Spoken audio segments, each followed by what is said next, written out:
All right, welcome back, everyone. It's been a full year since the end of the 2025 Iron Butt Rally. Figured it's probably time to get my leg 3 ride report done. Stick around and see how leg 3 goes for me.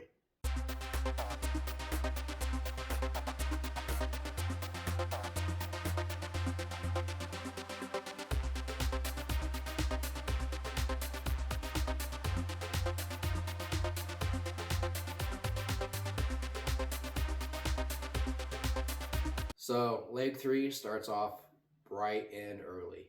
Paul Tong likes to have his rider meetings before the sun's up. So, 4:45, I'm down at the banquet hall. We get our rally packs, and he calls out the top 10 riders again. At this point, I'm sitting in either 6th or 7th place. In 1,000 years, I never would have guessed that my first IBR, I would be in the top 10. Very humbling and very surreal. Basically, same equation as leg 1 and leg 2. Go out, ride a loop. Did a quick calculation on all of the loops, seeing what their points per mile were going to be worth. They're all about the same.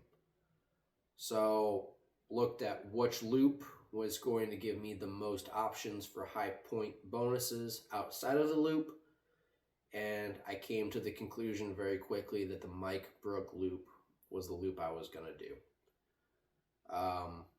Gave my dad a call. He was staying at the same hotel. Like, hey, we need to get my room cleaned out. I need to get on the road.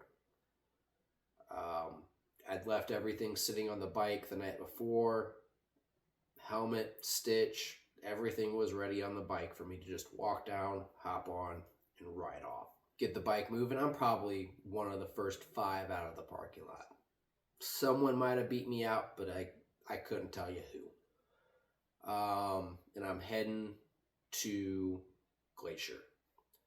So for this loop, we had 3 mandatory bonuses. The first one was Logan's Pass in Glacier National Park. The second was a lighthouse on the California coast. And the third one was Project Rollings in Colorado. Get the bike moving nice and early. Enjoyed a beautiful sunrise coming over Iowa, heading towards Fargo. My partner was up in Fargo at the time visiting family. So perfect. I can stop up there and have lunch with her. So Alice and I sit down to have lunch, and I start figuring out the logistics of bonus number 2. So the lighthouse in California, you had to be there between 10 a.m. and 4 p.m., but you also had to be there during low tide. The bonus requires you to take a photo at the base of the lighthouse, which during high tide was inaccessible. So I'm looking at tide maps. I'm from Indiana. I've never had to look at a tide map or a tide chart. But from what I was seeing, I was going to be there during the transition from low tide to high tide. And I didn't know how inaccessible it was during high tide, so I started freaking out a little bit.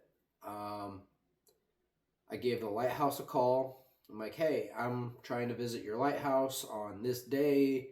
I'm just curious, what your hours are. The lady over the phone politely informed me that on that day, the lighthouse was going to be closed due to high tide. So I called up Paul Tong. I explained to him the situation. He told me to sit tight and he was going to figure it out. So about 5 minutes go by and I get an email notification from Paul. This email changed the requirements of the bonus in California. It basically simplified it down to we just had to be there between 10 a.m. and 4 p.m., which I was so thankful for. That saved my loop. So now with that weight off my shoulders, finished my lunch with Alice, got back on the bike, moving towards Glacier. So I rode pretty late through the night, found me a spot behind a church somewhere in Montana. I laid out my sleeping bag. I got my 4 hours of rest bonus. Got up, got on the bike, plugged my heated gear in, and got to Glacier. So just the year before, in 24, I had ridden out to Glacier for my birthday vacation. And this paid off. I knew what to expect getting into Glacier. I got into Glacier about a half hour before the gates opened, or the toll booth opened. No traffic. I had one car sitting there to take pictures of the Glacier National Park sign. Other than that, I had the road to myself. And I can't describe how amazing it was to ride up this road with no one on it on day 9 or whatever it was of the rally, all by myself. I was grinning ear to ear the entire time up this mountain. No traffic in front of me, no traffic behind me, the road to myself as the sun came up. I got to the top of the pass. I got my photo. And I took about 5 minutes to just be grateful. I took a couple extra photos. I took my time walking around. I just stretched and tried to enjoy the moment. After leaving Glacier National Park, I pointed the bike towards California. I get moving along, and I kind of realized that I'd gotten myself into a corner. I couldn't get to the lighthouse before 10 a.m., and there wasn't a whole lot of bonuses on the west side of Glacier. So I figured it's a good time to stop and take my meal bonus. I stopped in Wallace, Idaho. Sat down with my laptop, realized I was about 4 hours ahead of schedule. No bonuses I could add in, nothing I could do about it. So, take my lunch, great lunch in Wallace. One of my bucket list items for the IBR was I wanted to go swimming on the clock. So, I figured I have 4 hours to spare, might as well use them. It's starting to get hot out. I'm rolling along I-90, I do believe, through Idaho, and I can see this bridge up ahead of me. I'm like, perfect. Pull off the road, find me a little way down to the river, and I went swimming. Oh my God, was that water cold. It was one of the best moments of the rally. I jumped in that river and I swam for probably 20 minutes. It was so refreshing. Get back on the bike, get moving. I know I'm not in any real hurry at this point because I've got a lot of buffer time, but I figured I'd use that buffer time to catch up on sleep. Get moving. I have got 2 more bonuses to collect before the day is over. One of them was just a gas receipt, and the other one was Voodoo Donuts in Portland, Oregon. Very easy in and out for that bonus in Portland. I was surprised there wasn't a whole lot of traffic. Did see like the remnants of a hit and run. This dude was driving, he had like his whole bumper was hanging off his car and he was doing like 100 down the interstate. But roll into California, location I had been at probably 5 or 6 years prior. I knew if I got to the coast that I was out of hotel options. So I stopped maybe around midnight. I found me a real cheap hotel. Right across the street was a fast food restaurant. And normally I don't eat fast food on a rally, but I was starving. Parked the bike, started my clock, and I walked across the street, grabbed the door. They're closed. And I'm so freaking hungry. I've been eating tank bag food all day. The lunch break I had in Wallace, all that food was gone. There was a gas station right up the road. So I walk up to the gas station and was hoping for maybe a slice of pizza or a cold cheeseburger. I did not care. I just needed calories. They had nothing hot or ready. So went to the cooler. I grabbed a Lunchable and a beer. And I figured, fuck it. I've earned a beer and a Lunchable at this point. And I went back to the hotel room, sat in that hotel room in my underwear, ate me a Lunchable, and I drank me a beer, and I passed out. I don't even think I crawled under the sheets. I think I just fell asleep on top of the... I had my alarm set. I took a long rest break. I think I probably took 6 or 7 hours on this rest break. Just because I knew I was ahead of schedule. I knew I wanted to be at the lighthouse at 10 a.m. when I could take my picture. So I got great sleep, woke up, got on the bike, and got moving. And this is where I started to see other riders. There was only really one way in and one way out of this lighthouse. So rolling through the redwoods, I get behind Del Myers, and behind me is her husband, John Anderson. So we're riding through the redwoods. It's beautiful. There's no traffic. It's cool.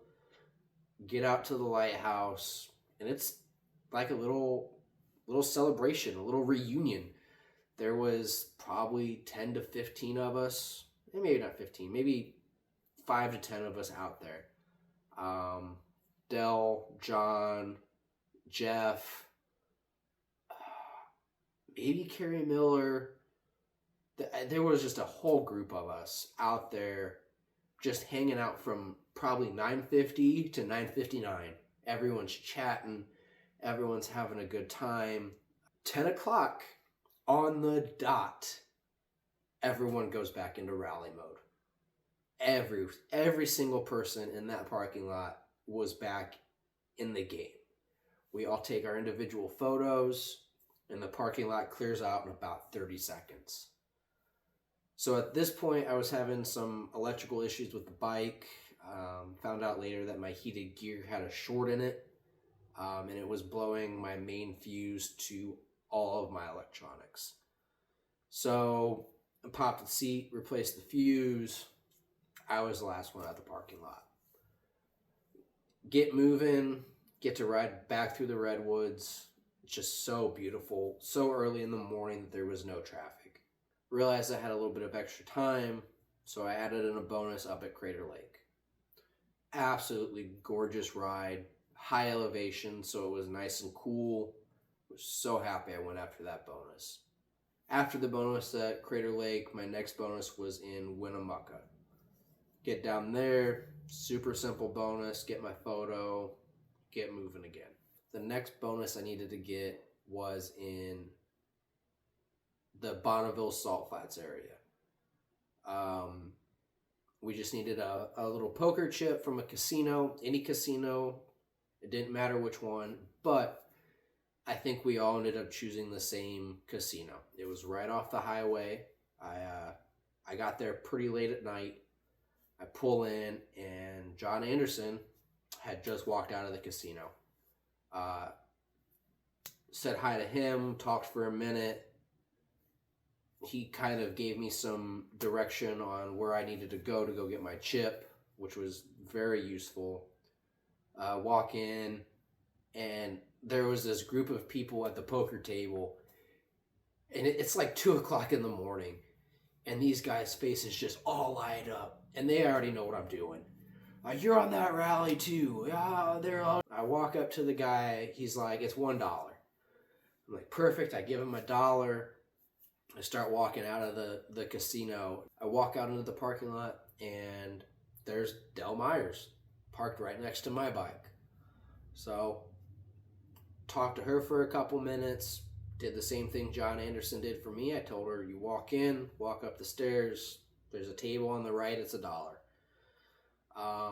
And right as she starts walking in, for whatever reason, the power to the casino shuts off. Like, I'll put a video in, but the power cuts, and their backup generators kick on, the lights in the parking lot are all flickering on and off. It was so freaking creepy. At this point in the evening, though, I was dead tired. I thought about running out to the Bonneville Salts to just get an Iron Butt motel there.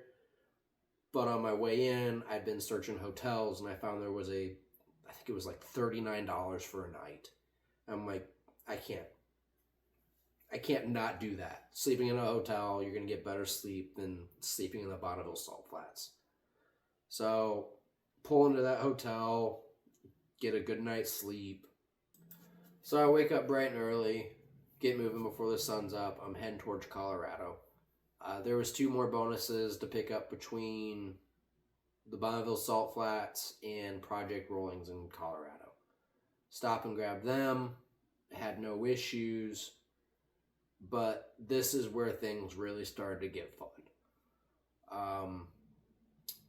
Get out to Colorado, and I start heading up to the Project Rollins test site. I had no idea what I was getting myself into. This was the hardest bonus I have ever claimed. I get there, and so I get out to the road that connects me up to the test site. And this is a gravel road. I won't even say it's gravel, it's a dirt road. And it is steep. I'm talking probably 45 degrees. I get heading up to the bonus. I start seeing no trespassing signs. The road sucks. My bike's starting to get very hot, to the point it even flashed on the dash that it was overheating. So I'm probably halfway up this road that Google's sending me up, and I stop and I'm like, this doesn't seem quite right, but it doesn't seem wrong. So I stop, put the kickstand down, and I give Paul Tonga a call. Just like, hey, I'm heading up to this bonus. I'm on this road. I just want to make sure that I'm going up the right road before I blow my bike up. I'll blow my bike up, but I want to be able to get to the bonus. I don't want to be going up the wrong road and then blow my bike up. And he's like, yeah, no, it's the right road. It's pretty rough. So I'm overheating. My bike's overheating. I go, I need to take 5 minutes. So I found some shade, stopped. I laid in the shade for about 5 minutes, drank a bunch of water, and came up with a game plan. That was to pull the saddlebags off my bike and to turn the traction control off and just ride it like a dirt bike. So that's what I did. I pulled the saddlebags off. I left them on the side of the road in the shade, and I rode the next 2 miles up this road. I rode that bike like a dirt bike, and it didn't complain. I got all the way to the top.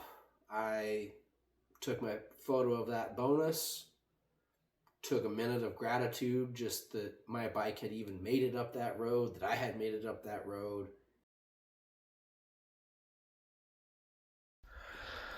The places you go for bonuses.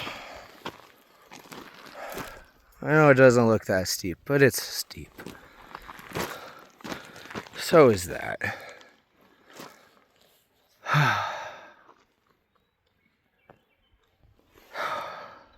Good job, Kimiko. We're almost there. Sigh of relief, drank some water, and started going downhill. And I guess what I didn't realize was going down is a lot tougher than going up, because this road is washboard, it's gravel, and I'm in first gear, just letting the engine brake do all of the work. Had a couple riders on GSAs come up past me. I was pretty jealous. You know, this is where their bikes shine. But I just took my time, slow and steady down this hill. Got back to where I'd stashed my saddlebags, threw them back on the bike, finished the last 2 miles down this road, got to the bottom, and I'm just dead. All the energy is sapped from me. I've done sweated out probably a half a gallon of fluids. I need to take my meal bonus. There was a little restaurant down at the bottom of the hill at a gas station. I walk in. I don't even remember what I ordered. Uh, Chicken wrap or something. And I sat there and I just passed out. I think like 10, 15 minutes go by. The waitress walks back over just to kind of check on me. I'm like, yeah, no, I'm good. I'll be out of here soon. And she was a sweetheart. It was no big deal. She understood. But eating that food, drinking a ton of water, taking a 15-minute nap, that was what I needed. Got out of there. I gave Dave Kendall a call just to see how he'd fared going up and down that mountain. I think he did a lot better than I did. But I was so happy to at least to have gotten the 3 bonuses I needed to finish that loop. So after that last bonus, I just wanted to get back to home base. There was a couple bonuses in the Denver area that I could have gone after, but I didn't want anything to do with Denver. There was a nice little string of 4 bonuses going north out of Colorado into Wyoming. I was like, I'll piece those together and I'll make those my last 4 bonuses. Got all 4 of those bonuses, no issues, and that was it. All I had to do from there was just point the bike towards Iowa and get back to home base, which was a lot easier said than done. That last night and last morning rolling into the checkpoint were some of the hardest miles I've ever done. Into the early morning hours, I was stopping every 20 minutes to get off the bike, to doing sprints up and down the side of the highway, to taking cat naps. I tried everything to keep myself awake, and it was hard. It was extremely difficult to keep my brain in a place where it was safe to ride. And if that meant I had to stop every 10 minutes, I was stopping every 10 to 20 minutes for about 2 hours. I would hop off my bike, take a cat nap, or do sprints, or splash water on my face. I could not get over the knots. It finally got to a time period where I could start making phone calls, started calling everyone I could think of, just anything I could do to stay awake. And in one of those phone calls, I was talking to my mom, and the cat came out of the bag that her and my brother were going to meet me at the finish line. And that was huge. Like, that was a huge surprise, and that lit me back up to get to the finish line safely. There was one bonus rolling in that I could have grabbed. It was like 15 points, and I was done. I was toast. As Paul would say, I left it all out there. I knew I had. And I knew that my biggest priority was just getting to that finish line. I'd done the miles. I'd finished the loop. 15 points wasn't going to make or break anything. I just got in. Getting into the finish is such a huge moment. There's all sorts of people there just cheering you on. They've got such an energy that you can feel pulling into that parking lot. It just rejuvenates you. I pulled in, put my kickstand down. I didn't drop the bike. Gave my mom a big hug and just sighed a huge sigh of relief. I had finished it. This goal, this rally, I had done what I came out to do. I left it all out there. They checked me in. They cleared me. I went and I parked the bike, and I sat next to the bike for a couple minutes. And I just cried. I mean, this was such a milestone in my life. And to have done it, for the bike to have done it, it was such a relief to be back in that parking lot with everyone else, everyone who had supported me, everyone who had done this rally with me. I just sat next to the bike for probably 5 minutes and just cried.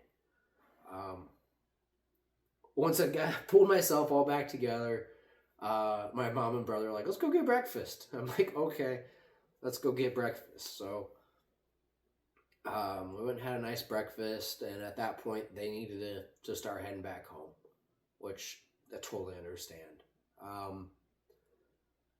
Said goodbye to them, got checked into my hotel room, and I passed the fuck out. I slept for I don't even know how long. I set an alarm to make sure that I was up for the finishers banquet.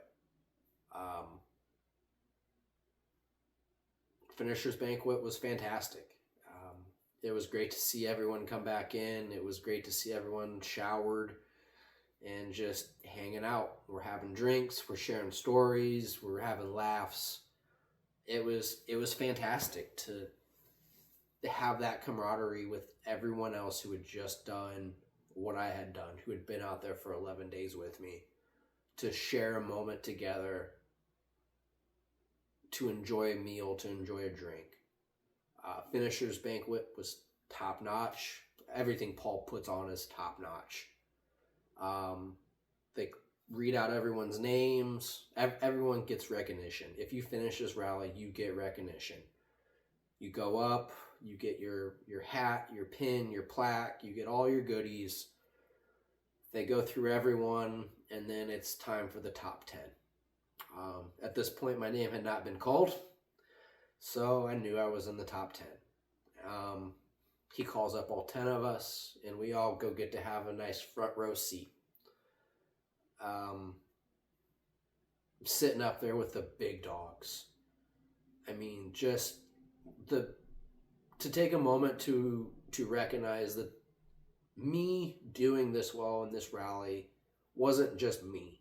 It was everyone in this community who shares their experiences, who shares their failures, who shares their successes. Anyone who's willing to give out a piece of advice. What I did on this rally was thanks to them. And big thanks to my dad for getting me into this without even me knowing I was getting into this. I owe my finish to everyone who gave me advice, who gave me pointers, who posted their stories online, who have YouTube channels that share their experiences. I would not have been able to do this without the support of this community. So to be sitting in the top 10 with people I admire, with people who I consider inspirations, it's just, there's not even words to put into that feeling. Didn't care if I was 10th, didn't care if I was first, just to be up there with the big dogs. Read off our names in order. I ended up in 5th place in this rally, which again, never in a billion years would have I thought I was going to be top 10 in an IBR rally. So surreal. We get our plaques, we get our hats, we get our awards.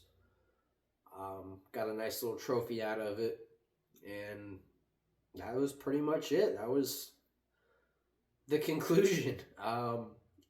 Sat around for a while, shared stories, drank some bourbon, had a great evening with everyone. Huge congratulations to Nicole for winning. And that's a huge undertaking. She rode a hell of a rally. But that was pretty much it. Slept like a baby in my hotel room that night. I slept until probably 10:30. I think checkout was 11. I slept so hard. And that was it. I got myself on the bike that next morning and rode back on home to Indiana. But yeah, that is my Leg 3 ride report for the 2023 Iron Butt Rally. Thank you guys for watching. I'm going to try to make these more frequent. I've got a couple more rallies that I've done since then that I'm going to do reports on. It's not going to take a year, I promise. So I guess to finish it off, I am in the rally for 2027. Got some goals. I'm gonna improve on a lot of things. Thank you guys all for watching and following along, and there's gonna be more videos to come. Thank you guys.